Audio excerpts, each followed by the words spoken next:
Hello guys, तो कैसे हो आप लोग। आप सभी को हमारी पीएस इन्फॉर्मेशंस यूट्यूब चैनल पर फिर से स्वागत है। तो चलिए वीडियो शुरू करते हैं। तो हम आ गए हैं हमारे डेस्कटॉप स्क्रीन पर। यहाँ पर आप देख सकते हैं इंडियन एयरफोर्स के अंदर मतलब वैकेंसी यहाँ पे आया हुआ है। तो यहाँ पर आप देख लीजिए date for submission for the online applications 15 June से स्टार्ट हो चुके हैं और ये ख़त्म होगा 14 जुलाई तक।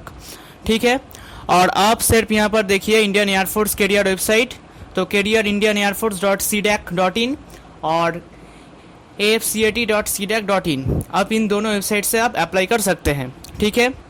सबसे पहली बात, इस फॉर्म को और इस एग्जामिनेशन को देने से पहले आप अपने एलिजिबिलिटी क्राइटेरिया पे मस्ट फुलफिल होना आपको ज़रूरी है। ठीक है, क्योंकि ये बहुत ही एक प्रेस्टिजियस नेशनल एग्जामिनेशन है।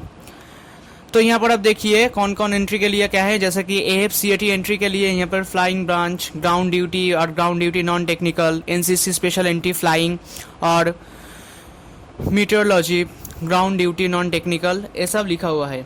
ठीक है, तो सीधा चलते हैं हम एलिजिबिलिटी कंडीशंस पे, नंबर 5 सेक्शन पे। तो यहाँ पर देखिए candidates must be an citizen of India as per the Indian citizenship act 1955, मतलब आपको इंडियन होना सबसे पहली बात है। ठीक है। अब देखते हैं एज लिमिट यहाँ पर क्या लिखा गया है। तो देखिए यहाँ पे flying branch through the AFCAT and NCC special entry के लिए यहाँ पे मैक्सिमम जो एज लिमिट है वो रहेगा 24 ईयर्स तक और मिनिमम जो एज लिमिट रहेगा वो यहाँ पे 20 ईयर्स तक रहेगा। ठीक है। और यहाँ पर देखिए DGCA इज रिलैक्सेबल, मतलब एज रिलैक्सेशन जो कैंडिडेट्स के लिए है वो है 26 ईयर्स तक आपको रहेगा। ठीक है। अब चलते हैं ग्राउंड ड्यूटी पर। ग्राउंड ड्यूटी पर यहाँ पर टेक्निकल और नॉन टेक्निकल ब्रांच के लिए यहाँ पर 20 to 26 ईयर्स एंड 1 जुलाई 2021। ठीक है। तो आपको यहाँ पर लिखा गया है कि 26 ईयर तक आप मैक्सिमम एज लिमिट बता रहे हैं। ठीक है। अब चलते हैं यहाँ पर एजुकेशनल क्वालिफिकेशंस पे। तो फ्लाइंग ब्रांच के लिए यहाँ पर लिखा गया है candidate should have mandatory pass in minimum of the 50% marks each in maths and physics at 10+2 level, मतलब आपको 10+2 लेवल पे आपको साइंस सब्जेक्ट पे मैथ्स और फिजिक्स में 50% मार्क्स रहना आपको बहुत ही ज़रूरी है। ठीक है। और एक बात यहाँ पर लिखा गया है graduation with minimum 3 years degree, मतलब 3 साल के लिए आपको मिनिमम ग्रेजुएशन रहना पड़ेगा और उसमें आपको 60% मार्क्स आपको इक्विवेलेंट रहना पड़ेगा और वो सर्टिफिकेट किसी भी यूनिवर्सिटी से आपको एक रिकॉग्नाइज यूनिवर्सिटी के अंडर से आपको होना पड़ेगा। ठीक है। और बी मतलब bachelor of engineering and BTech degree in 4 years course. ठीक है। तो आपको इंजीनियरिंग इसमें बैचलर डिग्री 60% मार्क्स से आपको रहना पड़ेगा। ठीक है। और यहाँ पर और लिखा गया है candidates who have earlier section A and B examination of the associate membership the institute of engineering India और aeronautical society of India from a recognise university with a minimum 60% marks of equivalent, मतलब अगर कोई candidates member of institutes of engineers और aeronautical society of India से हैं तो उन लोगों के लिए भी यहाँ पे 60% मार्क्स रहना यहाँ पर ज़रूरी है। ठीक है, एक रिकॉग्नाइज यूनिवर्सिटी के अंदर से। अब चलते हैं ग्राउंड ड्यूटी पर टेक्निकल ब्रांच पे। यहाँ पे देखिए एरोनॉटिकल इंजीनियरिंग इलेक्ट्रॉनिक्स। यहाँ पर देखिए candidates with a minimum 50% marks each in physics and mathematics and 10+2 level and a minimum 4 years degree graduation integrated post graduation qualification engineering technology from a recognized university, मतलब आपको यहाँ पर physics और mathematics पे यहाँ पर 50% मार्क्स आपको 10+2 मतलब आपका हाई सेकेंडरी पर रहना पड़ेगा और यहाँ पर 4 साल के लिए जो इंजीनियरिंग डिग्री आप बोल सकते हैं और इंटीग्रेटेड पोस्ट ग्रेजुएशन और टेक्नोलॉजी फ्रॉम अ रिकॉग्नाइज्ड बोस आप यूनिवर्सिटी से आपको डिग्री होना ज़रूरी है। ठीक है। तो और भी ज़्यादा जानकारी है, देखिए कौन कौन से इंजीनियरिंग पोस्ट के लिए यहाँ पर अप्लाई कर सकते हैं। Communication engineering, computer engineering and technology, computer engineering and application, computer science and engineering and technology, तो एटसेट्रा यहाँ पर लिखा हुआ है। ठीक है, तो आप पहले पढ़ लेना।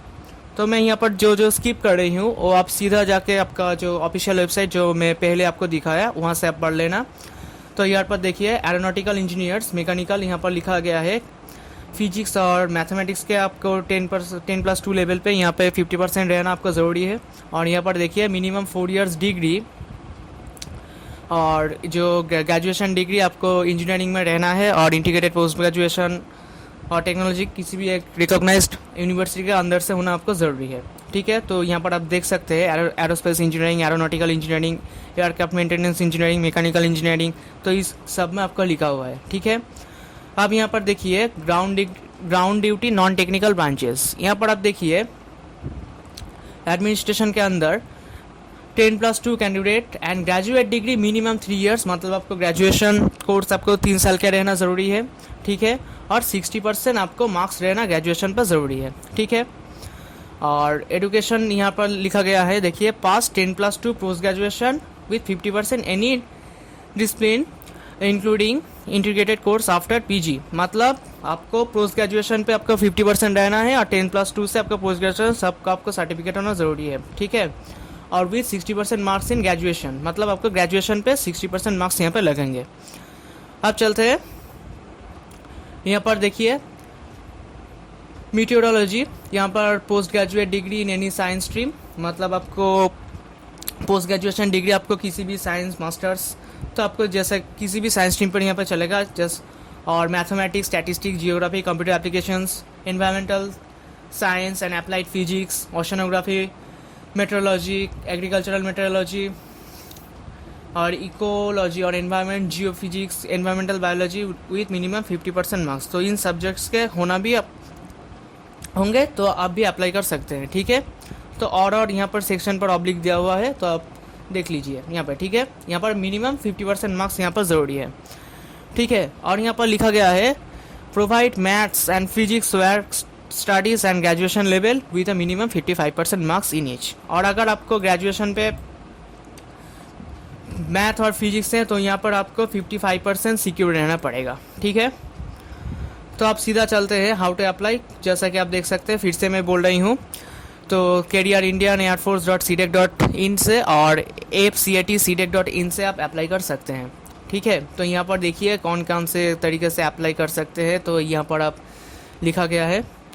ठीक है, अब सीधा चलते हैं हम चलते हैं यहाँ पर एग्जामिनेशन फीस की तरफ। तो यहाँ पर लिखा गया है कि जो ऑनलाइन एप्लीकेशन है यहाँ पर जो 250 रुपीज़ यहाँ पे लगेंगे for AFCAT entry, non applicable यहाँ पर फॉर NCC स्पेशल एंट्री और मेट्रोलॉजी में भी पेड ऑनलाइन। ठीक है, तो आप अगर NCC स्पेशल एंट्री से हो तो आपका फ़ीस भी यहाँ पर नॉट एप्लीकेबल है। ठीक है, तो आज हम अपना वीडियो यहीं पे ख़त्म करते हैं। ठीक है, वीडियो अच्छा लगा हो तो लाइक, कमेंट, शेयर और सब्सक्राइब ज़रूर कर देना और बेल आइकन को क्लिक करें। जब हमारा अगले वीडियो आए तो आपको पता चले सबसे पहले।